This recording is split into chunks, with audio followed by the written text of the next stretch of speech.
Seguimos con todos ustedes. Muchísimas gracias a las personas que nos dan su voto de confianza en este programa, Canarias Calidad de Vida. Siempre lo digo, pero es que me gusta decirlo, seguimos el método científico. Y siempre les aconsejamos que vaya a su médico de familia, que es una persona muy bien formada y que de alguna forma les orienta a los especialistas que tenemos aquí en Canarias. Le iba a empezar a hablar de los tratamientos, doctor Arbelo, pero quiero que me diga algo, una crisis importante que está afectando a la sanidad también. Nosotros no hablamos de políticas, ¿no? Pero eso va a redundar también en los pacientes, ¿no? ¿Es sostenible este sistema? ¿Se habla tanto? Bueno, vamos a ver, yo creo que, en mi opinión personal, y esto es una... Yo creo que la sanidad pública en España, en general, es una sanidad barata si se compara con lo bueno que es y si se compara con el resto de los países de nuestro entorno, de Europa o incluso con Estados Unidos. Barata porque lo que se invierte de PIB es mucho menos que lo que invierten los países de la eurozona, y mucho menos que lo que se invierte en Estados Unidos. Sin embargo, los resultados son, yo creo que de los mejores del mundo, ¿no? Así que quizás lo que ha ocurrido es que la sanidad no se está pagando lo que se debería pagar para mantener este nivel, pero no es porque haya exceso de gastos, sino porque se invierte poco en sanidad, a pesar de las buenas prestaciones que tenemos.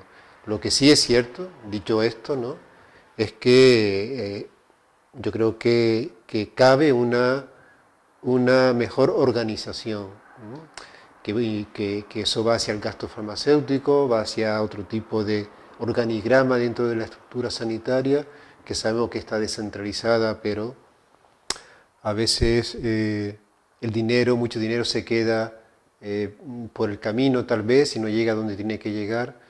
En fin, yo creo que se puede organizar mejor, ser más efectivo, pero sin hacer recorte en sanidad. ¿Sabe qué pasa? Que estaba pensando yo ahora, como vamos a entrar, estamos hablando del Parkinson y me imagino que los tratamientos del Parkinson han de ser caros. Sí. No lo sé, lo dirá usted. Y estaba pensando que, bueno, la propuesta de ley del partido que está en el gobierno, que me da exactamente igual, el que esté o el que no esté, lo cierto es que se está hablando del copago, se está hablando incluso de que el pensionista pague. Estamos hablando de que esta enfermedad se da más en personas ya avanzadas y que puede llegar a una incapacidad. Y si los productos son caros, vamos a ver cuál es el sistema que opta el gobierno para no gravar en estas personas, ¿no? ¿No le parece? Es una reflexión. Sí, no sabemos en cuánto va a repercutir, de qué forma va a repercutir. No sabemos si va a ser si el pensionista pagará en función de sus ingresos. Sí. En fin, no sabemos cómo va a quedar la cosa al final, ¿no? Pero cualquier paciente con enfermedad crónica, sí, si es un pensionista de los más frecuentes, que suele ser tener unos ingresos bastante bajos, también que va a repercutir en su economía. O sea, las pensiones no se han recortado, pero sí que se están recortando indirectamente de esta forma, ¿no? Yo creo que van a sufrir los pensionistas que padecen esta enfermedad, porque es una enfermedad crónica, sí, sí, y que requiere polifarmacoterapia. Y bueno. No, le decía que ya para terminar con esto, yo le agradezco pues su opinión sobre este tema, un tema que nos interesa a todos y sobre todo a aquellas personas que se van a ver afectadas.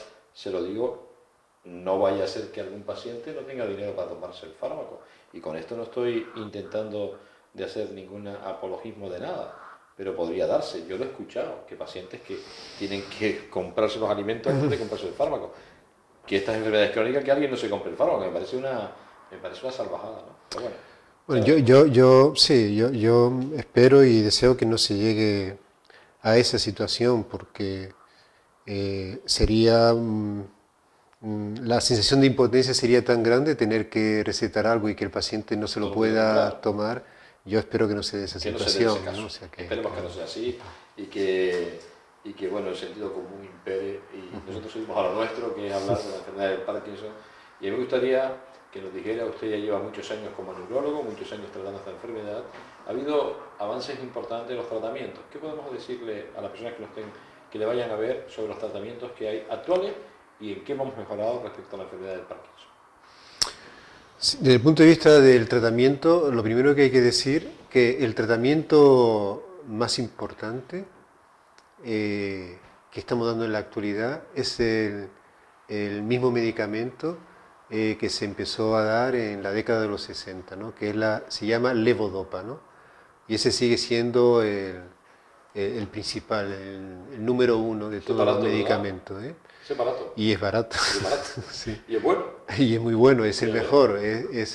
Como digo yo a los pacientes, la gasolina principal, ¿no? Y luego hay más medicamentos. El problema es que este medicamento, el tratamiento crónico con levodopa, produce en el paciente con enfermedad de Parkinson complicaciones derivadas de la misma medicación. Las complicaciones más frecuentes es que en la medida que pasan los años con la enfermedad, el efecto de la levodopa dura menos. Inicialmente con una pastilla, el paciente puede estar bien 8 horas, pero cuando pase un determinado número de años, con esa misma pastilla, el efecto bueno durará 1 hora y media. Por lo tanto, hay un efecto, diría, se recorta el efecto terapéutico de este medicamento. Y además de esto, este mismo medicamento, como se estrecha lo que es la ventana terapéutica, en la medida en que pasa por encima se produce movimientos anormales que el paciente no puede controlar, que se conocen como discinesias, que son movimientos tipo coreico, como si el paciente se moviera continuamente, y eso no lo puede controlar el paciente. Y si se queda corto, si llegamos al valle, es decir, a la parte mínima por debajo del nivel terapéutico, el paciente se queda bloqueado. Entonces, cuando esto ocurre, cuando las discinesias estas son muy intensas, entonces tenemos un tratamiento. Y cuando el paciente está mucho tiempo bloqueado, que se pase más del 50% del tiempo diurno, en estado en que se ve incapacitado y pierde autonomía durante ese tiempo para hacer sus cosas, pues para eso también tenemos tratamiento. ¿Cuáles son los tratamientos que tenemos para ello? Bueno, pues en primer lugar, se han lanzado agonistas dopaminérgicos, que son medicamentos que diría que fortalecen la actuación de la levodopa y hace que esta fluctuación de momento de discinesia o de momento de bloqueo pues sean menos, sea más constante el efecto bueno de la medicación. Pero esto también se agota. ¿Qué ocurre cuando se agota toda la medicación convencional que se toma por vía oral? Pues tenemos otras alternativas. ¿Cuáles son? Fundamentalmente hay 3 tipos, porque hay que establecer criterios para cada una de estas técnicas, ¿no? Criterios para incluir y que el paciente se pueda beneficiar de la mejor técnica posible, y criterios de exclusión para decir, este paciente no tiene esta indicación.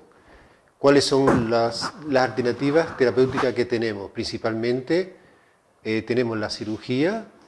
Con la cirugía podemos mejorar estas complicaciones de las que hemos hablado. Tenemos los tratamientos con infusión, que son fundamentalmente 2 tipos. Una, la apomorfina, que se administra en perfusión continua por vía subcutánea, es decir, con una aguja de insulina introducida debajo de la piel. Es un mecanismo de hacerlo, requiere una técnica, un aprendizaje, pero es un remedio que funciona bastante bien en los pacientes que van bien. Y tenemos también la perfusión continua de duodopa. Duodopa es lo mismo que levodopa, pero convertido en gel, para que pueda perfundir.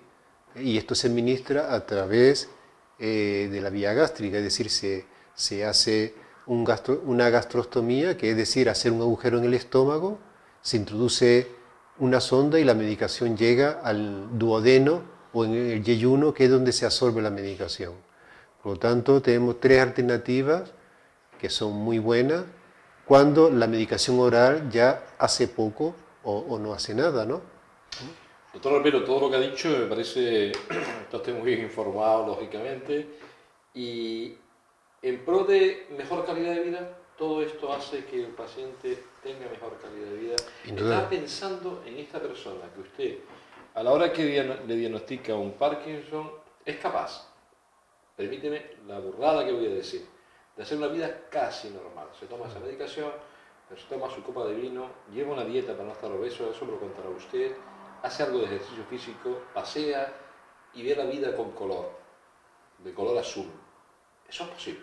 Sí, sí, yo sí, le lo digo sí. de verdad a usted y voy a decir un atrevimiento. Si yo tuviera un Parkinson haría eso. ¿Me estaría equivocando? No, no, no, no, no, para nada. Eh, para nada, vamos a ver. Influye mucho la personalidad de cada paciente, ¿no? Pero decir que tiene enfermedad de Parkinson no es incapacitar a una persona, ¿eh? Es poner un tratamiento para que mejore y ese paciente puede seguir siendo activo profesionalmente. Puede incluso trabajar. Puede ir a su trabajo y mantener su trabajo en el banco, mantener su trabajo en la cátedra de la universidad, mantener su trabajo de taxista, mantener su trabajo en la gasolinera, puede seguir haciendo su actividad laboral. ¿Por qué? Porque lo podemos mejorar. Es que podemos ayudar al paciente y le podemos mejorar. Por lo tanto, decir Parkinson no es incapacitar a nadie. Y esto a veces, no que me enfada, pero me produce impotencia porque decirle que, porque a veces el paciente tiene que ocultar lo que tiene porque si se entera, pues el jefe de la empresa o puede ser de, bueno, pues no sé. No sabe. Y hay que insistir en que puede hacer vida normal. Mientras pueda hacer vida normal, eso hay que mantener esa actividad, porque además es positivo que mantengan la actividad. Muy importante las cosas que ha dicho, pero es verdad que estamos en una sociedad cruel en la que yo no tengo por qué llevar un cartel diciendo que tengo una enfermedad ni manifestárselo a nadie, porque cada uno después opina como da la gana. Le voy a hacer una pregunta, estamos llegando casi al final, ha sido tan interesante. Yo creo que hemos enterado de muchísimas cosas y seguramente habrá más, pero bueno, la pregunta que le quiero hacer, doctor Albelo, es: ¿me puedo producir un Parkinson yo a mí mismo? Porque he hablado con digestivos, he hablado con psiquiatras. Con el digestivo concretamente dice, la enfermedad, el cáncer de colon mayoritariamente se lo produce la propia persona por estilos de vida, por formas de proceder. ¿Con el Parkinson puede llegar a pasar eso también? ¿Que yo me puedo producir el Parkinson porque he tenido una forma de vivir desastrosa, ya con alcohol, con tóxicos, en fin, con una alimentación desastrosa o no? Sí, bueno, hay una sustancia tóxica que es un derivado de la morfina, Sí, lo decía que bueno, es una manipulación para que los determinados drogadictos pues la usaban para drogarse, ¿no? Y esto hace mucho tiempo que se descubrió, y esta sustancia incluso cuando se descubrió que desarrollaban Parkinson por uso de esta droga, de hecho esa sustancia se utiliza para convertir a las ratas o a los monos, convertirlo en parkinsoniano y estudiar en el laboratorio la enfermedad desde el punto de vista a nivel de investigación, ¿no? Sí. Entonces, bueno, decía antes que personas que están muy relacionadas involuntariamente con pesticidas puede producir el efecto tóxico en la sustancia negra del cerebro, o si bebe agua contaminada por minerales muy pesados, pues también, pero siempre involuntariamente, ¿no? Decía antes que se producía, no es una sola causa, sino es multifactorial, pero evidentemente tomando un tóxico diariamente, involuntariamente sin darse cuenta, puede producir un efecto tóxico en la sustancia negra, que es la parte del cerebro donde se fabrica la dopamina. Sí. Y es la falta de dopamina lo que desarrolla principalmente, por lo menos lo que son los síntomas motores, que es el temblor, la rigidez y la lentitud.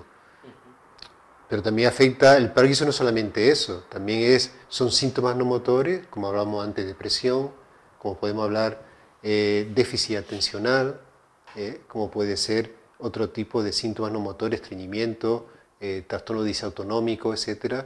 Y eso porque se afecta más de estructura del cerebro y se afecta a otros neurotransmisores que pueden estar relacionados con la memoria o con el estado de ánimo o con otros aspectos, ¿no? ¿Qué es antes? ¿El Parkinson, depresión, Parkinson? ¿O va unido? ¿O se puede producir una sinergia? ¿Un parkinsoniano tiene la tendencia a deprimirse y por eso aparece la depresión? Sí, porque en la enfermedad de Parkinson hay un déficit de dopamina, claro. Y la dopamina es lo que produce fundamentalmente, su defecto es lo que produce los síntomas motores. pero no es solamente dopamina lo que deja de producirse, también deja de producirse otros neurotransmisores que tienen que ver con la memoria, como por ejemplo la acetilcolina, o que tiene que ver con el estado anímico, como la serotonina. Por ejemplo, bueno, pues sí, se puede decir que, por eso decía en un momento determinado que la enfermedad de Parkinson es multisistema, porque no solamente afecta a una parte del cerebro, como se pensaba hasta hace 30 años, sino que afecta a otras muchas partes del cerebro. Con respecto a lo que decía antes, en la anterior pregunta de la calidad de vida, la calidad de vida se ve afectada principalmente por la evolución de la enfermedad, pero con estos tratamientos que hemos comentado, y hay estudios, y nosotros mismos lo hemos investigado y lo hemos publicado, y estos resultados coinciden con estudios internacionales, se puede mejorar y se puede objetivar, se puede mejorar, por lo tanto, calidad de vida con estos tratamientos, de forma muy importante. Casi estamos terminando. Yo le voy a dejar que al final ya haga usted un pequeño resumen, si le parece, de algo que usted quiera decir, que crea importante. Yo es que creo que bueno, el programa no ha salido nada deslavazado, hemos seguido secuencialmente y de una forma sencilla, hablando de lo que es la enfermedad de Parkinson, y usted ha dado una respuesta interesantísima. Oiga, el café y el tabaco, esto que parece que no, pero un cafecito de vez en cuando, me lo quiero tomar. ¿Qué pasa con el paciente de Parkinson? Y si fuma el paciente de Parkinson y usted se entera, ¿qué le dice usted al paciente? Bueno, le digo que deje de fumar, pero porque le puede producir un cáncer de pulmón. ¿Pero no tiene nada que ver con esa enfermedad? No. Gracias a Dios. Y si le gusta el café, le digo, pues tómese un café, no lo tome por la tarde o por la noche para evitar que tenga trastorno del sueño. Bien. Pero no deje de tomar el café si le gusta tomar un café. Pero es normal, o sea, que usted vea al paciente en un momento determinado, como en un ámbito normal, y puede hacer una vida normal. Sí, puede tomarse su copa de vino, puede tomarse su cerveza, puede ser una vida social normal, vamos, sí. Que no hay por qué recluirse y dejar, bueno, los excesos sí que hay que evitar, pero eso nos pasa a todos, ¿no? Pero eso con todo. Lo que tenemos y lo que no tenemos el Parkinson. Don José Matías Arbelo, a mí me gustaría que mirara esa cámara y si quiere usted hacer un resumen, quiere comentar algo puntual sobre lo que hemos hablado del Parkinson o lo que usted quiera, para ya ir acabando esta, me lo parece de verdad una entrevista muy, muy interesante. Bueno, fundamentalmente dejar claro lo que en algún momento hemos dicho, que decir que si tiene enfermedad de Parkinson no es inutilizar a ninguna persona puede sentirse inútil por esto, porque tenemos muchos mecanismos para poder ayudar y tiene que confiar en su neurólogo, ¿no? Podemos retrasar las complicaciones de la enfermedad. Cuando se presentan esas complicaciones podemos volverla a tratar y el paciente vuelve a mejorar de forma importante, y eso debe saberlo el paciente, que siempre vamos a estar a su lado para ayudarle, ¿no? Fundamentalmente para ayudarle. Y que no solamente basta tomar la medicación, si luego el paciente se pasa pues todo el día inactivo o sentado en un sillón, sino todo lo contrario, necesita hacer una actividad física vigorosa, necesita pasear, correr, ir a un gimnasio, hacer pilates, ir a bailar, hacer tai chi, necesita hacer una vida social, fundamentalmente desde el punto de vista físico y también desde el punto de vista social, ir al cine, ir al teatro, en fin, no encerrarse nunca en su domicilio, ¿no? Así que bueno, no todo acaba ahí. Por decir que se tiene enfermedad de Parkinson, la enfermedad de Parkinson tiene una larga evolución de más de 20 años y por lo tanto la vida no acaba ahí, para nada, ¿no? Pues doctor Arbelo, muchísimas gracias y le deseo lo mejor y espero que más adelante le pueda volver a entrevistar y cuando venga usted de Estados Unidos, de esos congresos que no para usted de viajar, pues nos vaya contando si va viendo novedades que seguro que irán apareciendo, ¿no? Sí, indudablemente. Muchísimas gracias. Nos vamos a despedir, ya se ha despedido el doctor Arbelo. Yo les quiero dar las gracias de corazón, de verdad, porque nuestro único objetivo, sinceramente, no es mirarnos el ombligo. Lo mejor es ayudarle a usted a que sepa qué hay aquí en Canarias. El doctor Arbelo, lo digo yo, es una opción muy interesante. En fin, hay muchos neurólogos aquí muy buenos, pero bueno, ya nos han escuchado. Yo creo que vale más una imagen que 1000 palabras. Y yo solamente me queda despedirme, dar las gracias de corazón. Seguiremos en esta línea. Son muchos los especialistas que vamos a ir llevándoles hasta sus casas para que ustedes conozcan el mundo de la salud desde el punto de vista del método científico. Sean felices, pero siempre les digo, tengan buenos pensamientos. Adiós.